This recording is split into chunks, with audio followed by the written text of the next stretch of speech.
ఆదిశక్తి ఆకృతి ఆత్రిజాత పార్వతి తానువైన ప్రాణధవుని చెంతకు చేరుకున్నది.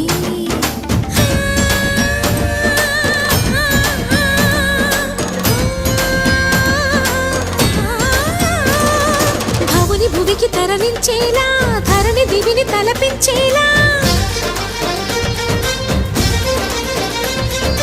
రసతరంగిణి లీలా ఎదిని నృత్య రతుని చేయగలిగే